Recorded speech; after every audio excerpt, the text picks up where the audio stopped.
주제를 향한 자유로운 탐색. 이 수단원을 통해 미술에서 주제와 소재의 의미를 이해할 수 있습니다.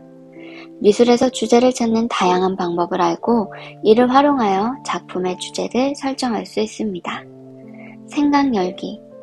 다음 표현 활동에서 주제와 소재가 무엇인지 생각해보고 각자의 의견을 나눠봅시다. 지금 학생들이 어떤 방법으로 주제를 탐색했는지 생각하고 얘기를 해볼게요. 소재는 화려한 꽃이고 주제는 다가올 밝은 미래를 뜻합니다. 미래를 소재로 하여 앞으로 나아가고자 하는 진취적인 마음을 표현하였네요. 아래를 보실게요. 미술에서의 주제와 소재.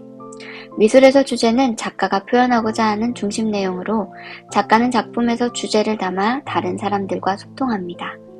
미술의 주제는 일상에서 경험하는 평범한 감정이나 사회 현상에서부터 눈에 보이지 않는 미지의 세계에 이르기까지 다양합니다. 소재는 주제를 나타내기 위해 작가가 선택하는 대상이나 감정입니다. 작가는 주제를 효과적으로 전달할 수 있는 소재를 찾아 다양한 매체와 창의적인 기법으로 표현하죠. 아래 반고흐에 까마귀가 있는 밑밥을 보실게요.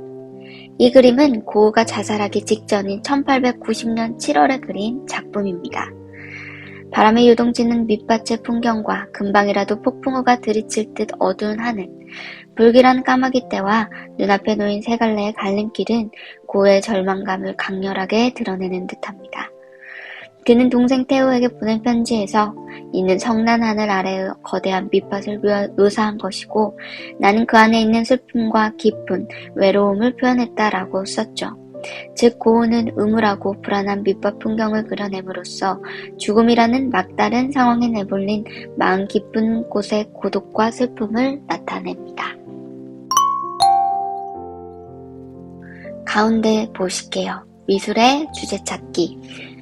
관찰과 경험입니다. 우리가 눈으로 보고 관찰하거나 일상생활에서 경험한 일은 미술작품의 훌륭한 주제가 됩니다.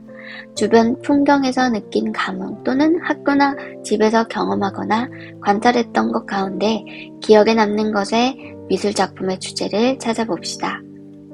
맨 위에 최호철의 부가연다운 재개발 지구라는 작품을 보실게요. 이 작품은 관찰과 경험을 통해 주제를 찾은 작품인데요. 작가가 살던 동네가 재개발지구로 지정되어 절반 이상이 사라져가는 동안 관찰과 경험을 토대로 동네의 모습을 기록하듯 그려낸 것입니다. 작가는 골목길 구석구석마다 추억과 애정을 담아 사람들의 일상을 세밀하고도 따뜻하게 그려내었죠. 최호철은 서민들의 소소한 일상을 그리는 작가로 이른바 현대풍속화라는 독특하고 만화적인 그림 장르를 구현하였습니다. 그리고 그 옆쪽에 시잔의 구석에 몰린이란 작품을 보실게요. 이것도 관찰과 경험에 의해 주제를 찾은 겁니다. 극사실주의를 대표하는 작가인 시잔의 작품으로 노인의 고통스러운 표정 속에 작가의 의도가 드러난 조소작품입니다. 시잔은 인물의 굳은 표정을 통해 불안한 심리를 극대화하여 표현하였어요. 또한 무기력한 인물들의 모습을 통해 인간에 대한 연민과 슬픔을 나타내었죠. 자, 그 다음에 그 아래쪽에 우연히 떠오르는 순간의 생각 보실게요. 어떤 미술작품은 작가의 머릿속에서 순간적으로 떠오르는 생각, 즉 직관에 의해 만들어지기도 합니다. 어떠한 상황에 마주치거나 어떤 사물을 보았을 때 예기치 않게 떠오르는 생각들을 잘 기억해 두었다가 이를 미술 창작의 주제로 삼아 보십시다. 자, 아래 두 작품 보실게요. 공작. 부채를 바라보는 순간 떠오르는 공작을 주제로 삼은 작품입니다. 재활용품을 조합하여 공작의 형태를 표현하였죠. 미술작품을 만들 때에는 여러 가지 방법으로 주제를 탐색할 수 있으며 대부분의 주제는 의도에 따라 설정되지만 경우에 따라서 이처럼 우연히 떠오르는 순간의 생각에서 주제를 발견하기도 합니다. 그 옆에 피카소의 작품 황소머리를 보시겠습니다. 피카소는 예술이란 창조하는 것이 아니라 발견하는 것이라고 말했습니다. 그는 소의 얼굴에 해당하는 부분에 자전거의 안장에서 뿔은 핸들에서 가져와 이 둘을 결합해 황소의 머리를 창조했죠. 일상생활 속에서 발견한 물건을 보고 순간적으로 떠오르는 생각을 주제로 삼은 거죠. 이 재료들이 자전거에 붙어 있을 때에는 자전거의 기능을 담당했다면 안장과 핸등을 결합하여 황소의 머리 모양으로 만드는 순간 미술작품으로 변신한 거죠. 이와 같은 어떠한 사물의 원래의 기능을 잃고 조형적인 특성을 띠게 될 때, 즉 작품의 소재가 될 때 이를 오브제라고 합니다.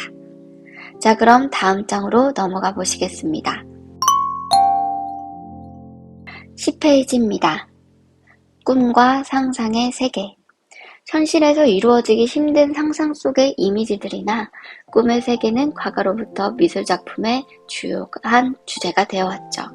신비와 경이로움이 가득 차 있는 상상과 무의식의 세계로 미술작품의 주제를 찾는 여행을 떠나봅시다. 그 옆의 작품, 장하민의 미지의 세계를 보실게요. 꿈과 상상의 세계죠.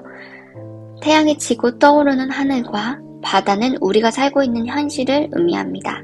그 일상의 장막을 거두고 나면 우리가 꿈꾸는 장밋빛 미래와 푸른 초원이 펼쳐지는 것이죠. 이 작품은 자신의 꿈꾸는 미지의 세계에 대한 상상을 표현한 것입니다.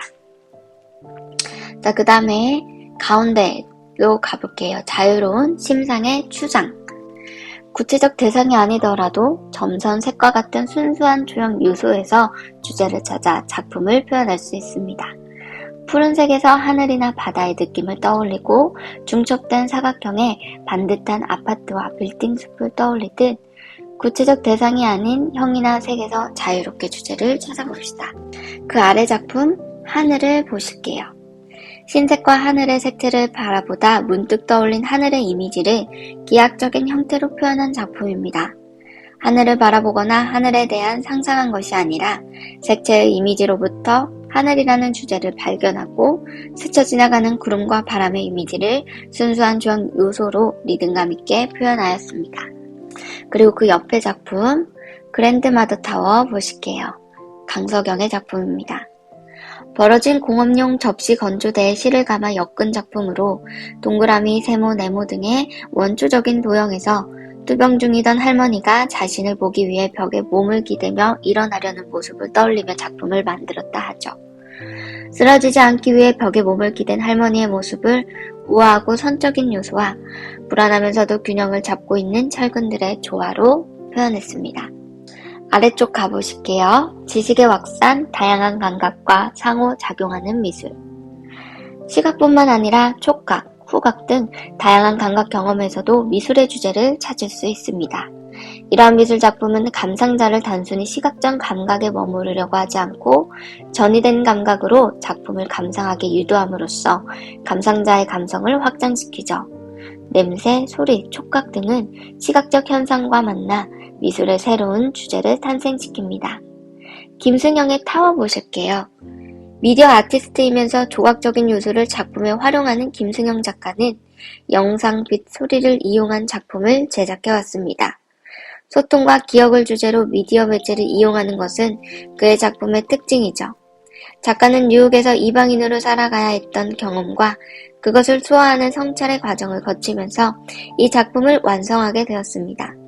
이 작품은 버려진 스피커가 탑이 되어 자연의 소리를 내며 새로운 생명체로 거듭나는 것을 표현하고 있습니다. 그 다음에 그 옆의 작품, 어머니의 육신의 감정적 밀도. 조각과 건축의 경계를 넘나드는 거대한 설치 작품으로 부드러운 반투명 면직표에 향신료를 넣어 관람객이 작품을 바라보는 것뿐만 아니라 만지거나 향기를 느낄 수 있도록 하였습니다. 이 작품은 관람객의 시각, 촉각, 후각을 자극하여 온몸으로 작품을 느낄 수 있는 공감각의 감상을 유도하였죠. 또한 어머니의 자궁과 같은 살아있는 생명체의 몸의 공간을 떠올리게 하고 신체에서 우주까지 주제를 확장시킵니다. 자, 그럼 학습지로 가보실게요.